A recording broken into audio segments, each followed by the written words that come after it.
America में immigration system को बदलने के लिए एक बहुत बड़ा कदम उठाया गया है। ट्रंप एडमिनिस्ट्रेशन ने $38.3 बिलियन का प्लान पेश किया है, जिसे डिटेंशन री-इंजीनियरिंग इनिशिएटिव कहा जाता है।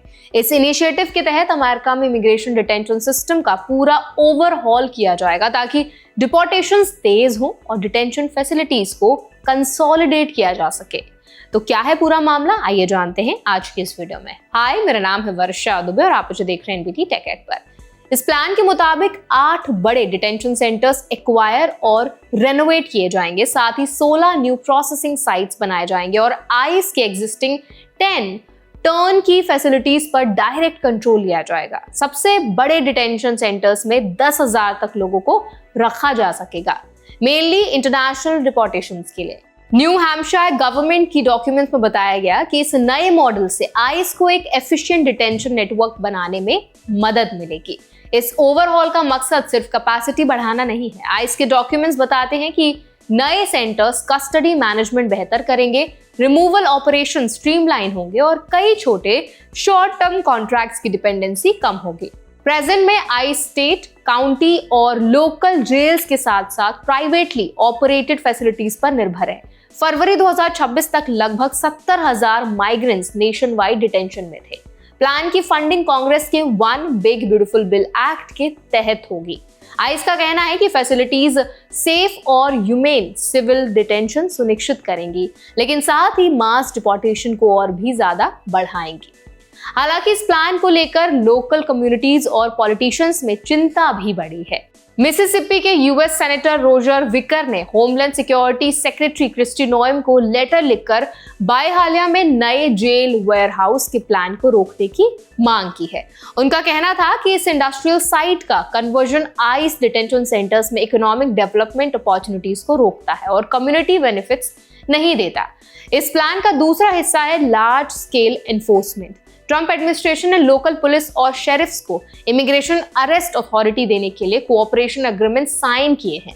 ऑपरेशन मेट्रो सर्च के तहत मिनीसोटा में 3,000 immigration agents, customs and border protection tactical officers और बॉर्डर पेट्रोल एजेंट्स तैनात किए गए। इस ऑपरेशन के दौरान 4,000 से ज्यादा अरेस्ट हुई, लेकिन इससे लोकल टेंशंस बढ़ी और फेडरल एजेंट्स पर एक्सेसिव फोर्स के एलिगेशंस भी आए। आइस की तरफ से कहा गया कि इस ओवरहॉल से अरेस्ट और डिपोर्टेशन की एफिशिएंसी बढ़ेगी।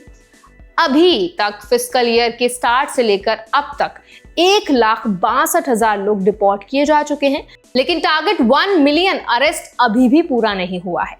इंडियन और अदर फॉरेन नेशनल्स के लिए इस ओवरहॉल का मतलब एकदम क्लियर है। डिटेंशन सिस्टम में एक्सपेंशन और एनफोर्समेंट सर्च का मतलब है कि लीगल स्टेटस, वीजा कंप्लायंस और डॉक्यूमेंटेशन पर एक्स्ट्रा ध्यान देना जरूरी है।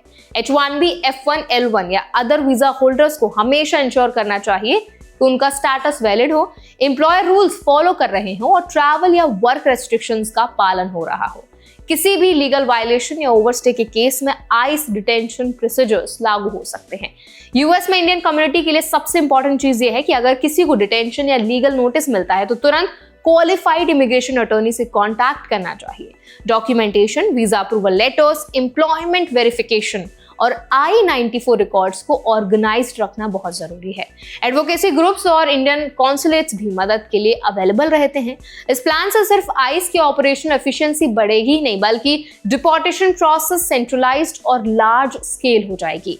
इसका मतलब ये भी है कि कोई भी नॉन कंप्लायंस या वीजा इरेगुलरिटी जल्दी डिटेक्ट हो सकती है। इसीलिए इंडियन वर्कर्स और स्टूडेंट्स को एक्स्ट्रा केयर लेना होगा। सभी यूएस लॉज, ट्रैवल रूल्स और एम्प्लॉयमेंट कॉन्ट्रैक्ट्स स्ट्रिक्टली फॉलो करने होंगे। एट लास्ट ये समझना जरूरी है कि आइस डिटेंशन ओवरऑल का इंपैक्ट सिर्फ फैसिलिटीज एक्सपेंशन तक लिमिटेड नहीं है। ये एनफोर्समेंट, लोकल कोऑपरेशन, मास अरेस्ट और डिपोर्टेशन की एफिशिएंसी पर भी डिपेंड डालेगा। इसीलिए इंडियन कम्युनिटी के लिए प्रिपेयर्डनेस, लीगल अवेयरनेस और डॉक्यूमेंटेशन काफी क्रिटिकल है। अगर लीगल कंप्लायंस मेंटेन रहे तो किसी भी डिटेंशन या एनफोर्समेंट एक्शन में सुरक्षित रहना काफी आसान रहेगा। तो आई होप ये वीडियो आपके लिए हेल्पफुल रहा होगा। अगर ये वीडियो आपको पसंद आया तो उसको लाइक करें, शेयर करें। ऐसे और भी अपडेट्स के लिए, वीडियोस के लिए और ऐसे ही और भी इंफॉर्मेशन के लिए हमारे चैनल एनबीटी टेक एड को भी जरूर सब्सक्राइब करें।